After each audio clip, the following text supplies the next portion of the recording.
বগুলা থেকে চলেছি চাকদার দিকে। এখন রাত 10টা বাজে। রাতটা স্টেশনের বাইরেই কোম্পানির ঠিক করে দেওয়া হোটেলে স্টে করে কাল সকাল থেকে মার্কেটে কাজ শুরু করতে হবে, এমনই কোম্পানির নির্দেশ। আমাদের কোম্পানি নতুন কিছু গুঁড়ো মশলা মার্কেটে লঞ্চ করেছে। সেগুলোর মার্কেটিংয়ের জন্য আমাকে একটা নতুন মার্কেটে পাঠায় কোম্পানি।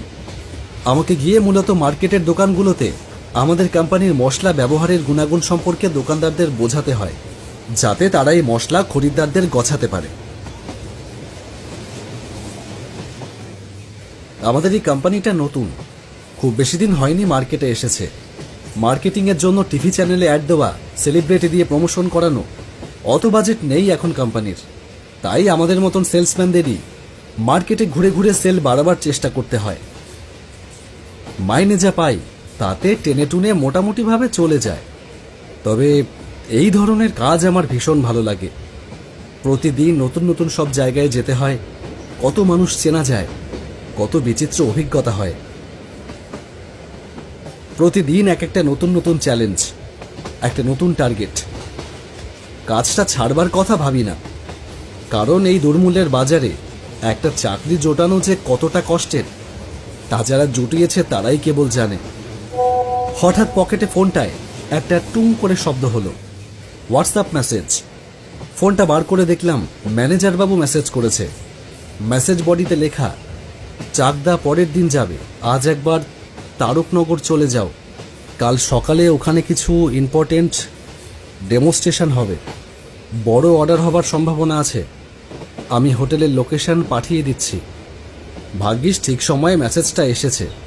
তারকনগর আসতে আর বেশি বাকি নেই, তার মানে সামনের স্টেশনেই নেমে যেতে হবে। এরকম ঘটনা আগেও অনেকবার ঘটেছে। এক জায়গায় যাওয়ার জন্য রওনা হই, মাঝপথে টার্গেট বদলে গিয়ে চলে যেতে হয় অন্য কোনো অজানা শহরে।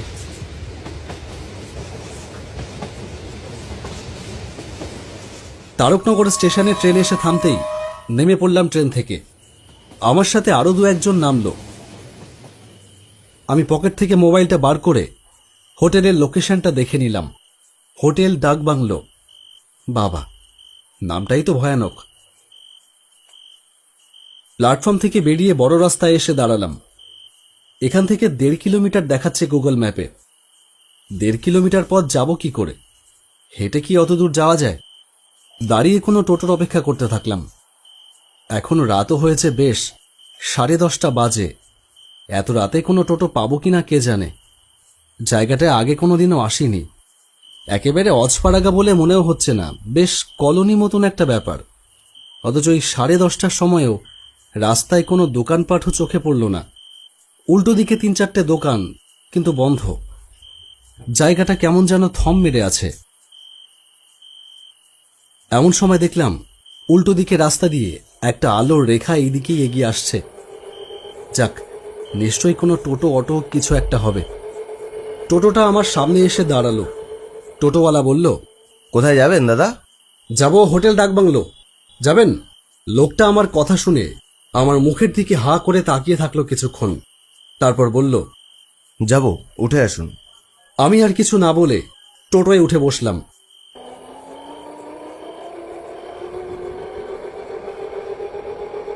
অন্ধকারে মোড়া রাস্তার ভেতর দিয়ে টোটোটা চলতে শুরু করলো।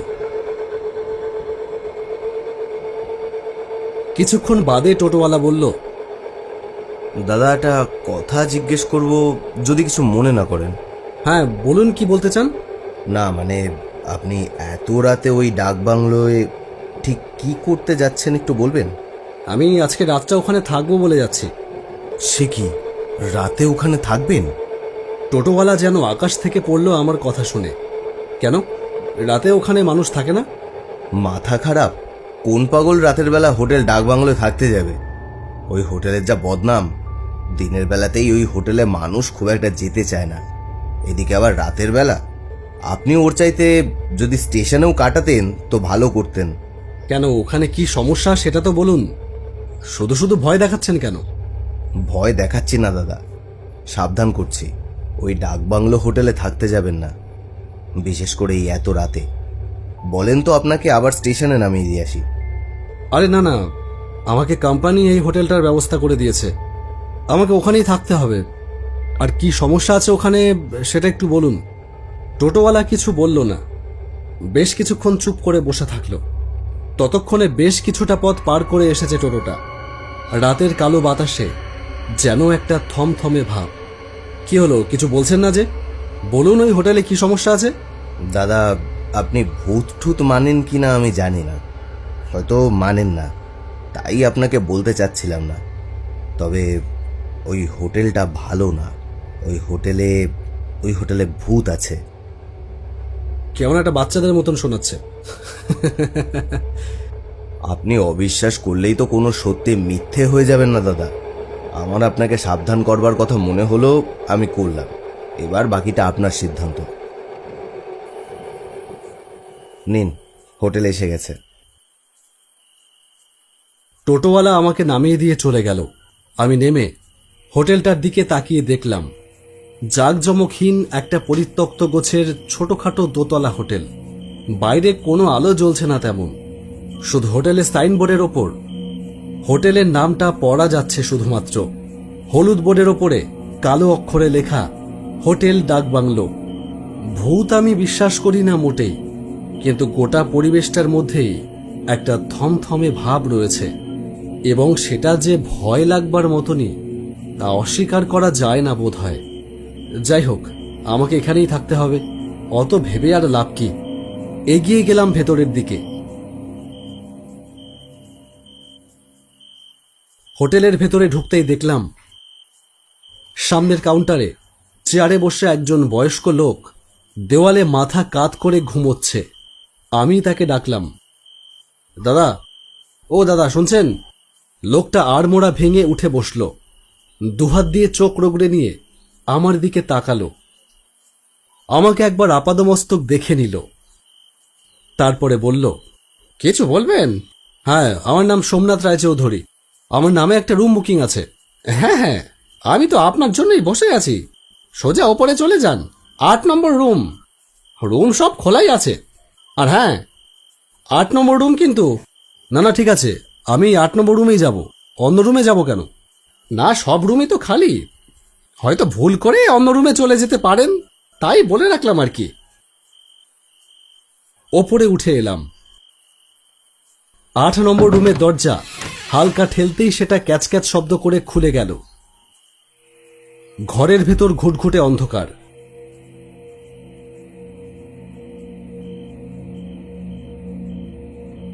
আমি দেওয়াল হাতড়ে সুইচ টিপতেই আলোটা জ্বলল।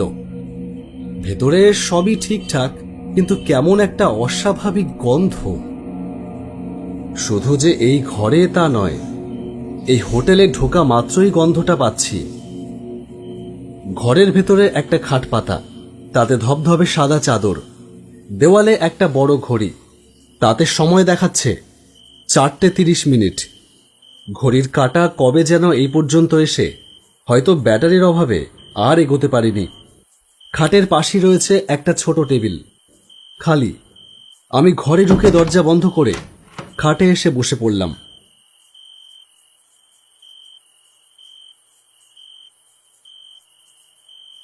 প্ল্যাটফর্মে খেয়ে নিয়েছিলাম রাত 9টা নাগাদ, তাই আর খিদে নেই। এবার ঘুমিয়ে পড়লেই হয়। ভাবা মাত্রই বিছানায় গা এলিয়ে শুয়ে পড়লাম। সারাদিন ছোটাছুটি করেছি, শরীর ভীষণ রকম ক্লান্ত, তাই ঘুম আসতে সময় লাগলো না। কতক্ষণ পরে জানি না, দরজায় ঠক ঠক শব্দ শুনে ঘুমটা ভেঙে গেল। উঠে বসলাম বিছানায়। দেওয়াল ঘড়িতে সময় দাঁড়িয়ে আছে এক জায়গায়, তাই মোবাইলটা বার করে সময়টা দেখলাম। রাত 2টো বাজে। এত রাতে দরজায় এসে কে কড়া নাড়বে? লাগাতার আওয়াজটা হয়েই চলল। আমি বললাম, কে? কোনো উত্তর নেই। শব্দটা হয়েই চলল। আবারও বললাম, আরে কে? কে বাইরে? আরে এত রাতে এসে বিরক্ত করছেন কেন? কে? এবারেও কোনো উত্তর পেলাম না। আমি বিরক্ত হয়ে উঠে গেলাম দরজা খুলতে। দরজা খুলে দেখলাম কেউ নেই বাইরে। শুধু একটা ঠান্ডা হাওয়ার ঝাপটা এসে আমার শরীরে মৃদু শিহরণ ধরিয়ে দিয়ে গেল। আশ্চর্য, বাইরে তো কেউ নেই, তাহলে দরজায় টোকা মারছিল কে? কি জানি রে বাবা। কিছু বুঝে উঠতে না পেরে বিছানায় গিয়ে আবার শুয়ে পড়লাম। কিছুক্ষণের মধ্যেই আবার ঘুমটা আসছিল সবে। ঠিক তখনই দরজায় আবার ঠকঠক। এবার আরো বেশি বিরক্ত হয়ে চেঁচিয়ে বললাম, আরে কে? কেন বিরক্ত করছেন? দরজায় টোকা দিয়ে কোথায় চলে যাচ্ছেন? এটা কি আমার সঙ্গে লুকোচুরি খেলা হচ্ছে? আমার হুঙ্কারে তার কিছুই এলো গেল না। সে তার মতন দরজায় টকটক করেই চলল। আমি আবার উঠে গিয়ে দরজা খুললাম। ভেবেছিলাম এবারও কাউকে দেখতে পাবো না, কিন্তু অবাক হয়ে দেখলাম না, দরজার বাইরে দাঁড়িয়ে আছে একজন স্ত্রীলোক। এত রাতে একজন স্ত্রীলোক? আমি থতমত খেয়ে জিজ্ঞেস করলাম, আপনি আপনি কে? এত রাতে কি চান এখানে? আপনি এখানে কি করছেন জানেন না? এই ঘরে আমার স্বামী থাকে। চলে যান, এক্ষুনি চলে যান। আপনার জন্য অসুবিধা হচ্ছে, চলে যান বলছি। আশ্চর্য, রাত দুপুরে কি পাগলের খপ্পরে পড়লাম নাকি? তাই তো মনে হচ্ছে। পাগল ছাড়াই কি হতে পারে? কিন্তু চেহারা বা পোশাক দেখে তো ভালো ঘরের গৃহিণী বলেই মনে হচ্ছে। বললাম, দেখুন, আপনার নিশ্চয়ই কোথাও ভুল হচ্ছে। এটা একটা হোটেল, আপনার বাড়ি নয়। আপনি বাড়ি ফিরে যান। আপনি আমার কথা বিশ্বাস করছেন না? আমি মিথ্যে বলছি আপনাকে? তা নয় তো কি, কোন বাড়ির বউ আপনি জানি না, পাগলের মতন মাঝরাতে হোটেলে এসে উজ্জুতি করছেন। আমি মিথ্যে কথা বলছি? তাহলে পেছনে একবার তাকিয়ে দেখুন। উফ, আচ্ছা কই দেখি পেছনে কে? পেছন ঘুরতেই আমার হৃৎপিণ্ডটা যেন ভয়ে স্তব্ধ হয়ে গেল। দেখলাম আমার ঠিক পেছনে দাঁড়িয়ে আছে সে যে কি তা নির্দিষ্ট করে বলা যায় না। তার সারাটা শরীর আগুনে পুড়ে ঝলসে যাওয়ার মতো।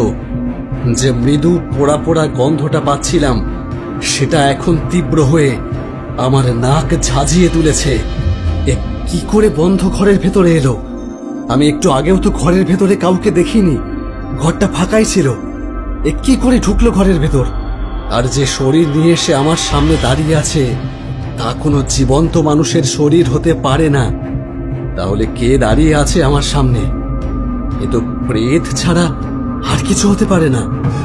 কি বলেছিলাম না? এবার বিশ্বাস হলো তো? চলে যা, চলে যা এখান থেকে। চলে যা, এই ঘরে আমি থাকি। এই ঘরে আর কেউ থাকতে পারবে না। এই ঘর আমার। আমি আমি আর কিছু ভাবতে পারলাম না। দরজাটা খোলা, পা ভারী হয়ে আসছে ক্রমশ, শরীর ঠকঠক করে কাঁপছে ভয়ে। আমি কোনো রকমে কাঁপা কাঁপা পা নিয়ে ঊর্ধ্বশ্বাসে দৌড় লাগালাম দরজার দিকে। হোটেলের বাইরে রাস্তায় এসে দেখলাম একটা টোটো দাঁড়িয়ে আছে। চলে আসুন তাড়াতাড়ি। তাকিয়ে দেখলাম এ তো সেই টোটোওয়ালা যে আমাকে এখানে নামিয়ে দিয়ে গিয়েছিল।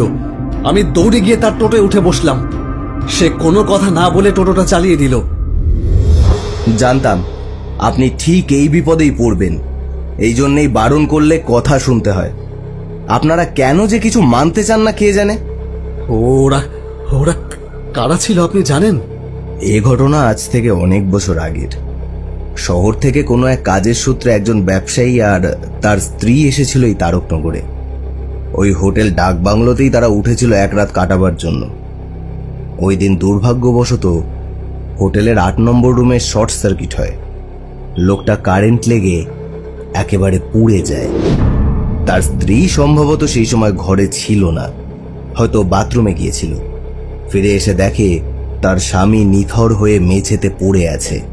সে ব্যাপারটা বুঝতে পারে। সে তাকে না ছুঁয়ে তড়িঘড়ি নিচে নেমে লোক ডাকতে যায় তার স্বামীকে হাসপাতালে নেবার জন্য। তখন অনেক রাত, হোটেলের সবাই ডিউটি শেষ করে বাড়ি ফিরে গেছে। সে পাগলের মতো ছুটতে থাকে একটা টোটোর জন্য। এই সময় আমি ফিরছিলাম সেই রাস্তা দিয়ে। সে আমাকে সবটা বলে। আমি তার সাথে যাই, গিয়ে তার স্বামীকে হাসপাতালে নিয়ে যাবার জন্য টোটোয় তুলে রওনা হই। আমি বুঝেছিলাম তার স্বামী মারা গেছে অনেক আগেই, কিন্তু সেটা আর তাকে বলিনি। সে বেচারি তখন তার স্বামীর জীবন বাঁচাতে মরিয়া। আমাকে সে তাড়া দিতে থাকে, কাঁদতে কাঁদতে বলতে থাকে আরো তাড়াতাড়ি চালাতে। অন্ধকার রাস্তা দিয়ে আমিও যত জোরে সম্ভব টোটোটা চালিয়ে নিয়ে যাবার চেষ্টা করতে থাকলাম।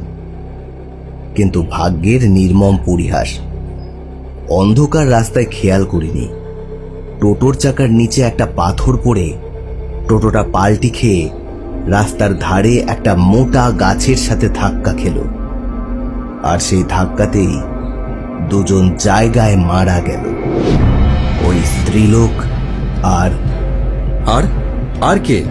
টোটোয় আর একজন যে ছিল সে তো আগে থেকেই মৃত। তাহলে আর কে মারা গেল? আর আমি। আপনি কি আমার সঙ্গে মশকরা করছেন? দেখুন, আমি এমনিতেই ভীষণ মানে আমার অবস্থাটা তো বুঝতেই পারছেন। এই অবস্থায় আপনি আমাকে আরো ভয় দেখাবেন না। ভয় কেন দেখাবো? আপনাকে সত্যিটা বললাম। বিশ্বাস না হয় তবে দেখুন। অবাক হয়ে দেখলাম টোটোর চালক ধীরে ধীরে যেন বাতাসে মিলিয়ে যাচ্ছে। মুহূর্তের মধ্যেই টোটোটা সম্পূর্ণ চালকবিহীন হয়ে গেল।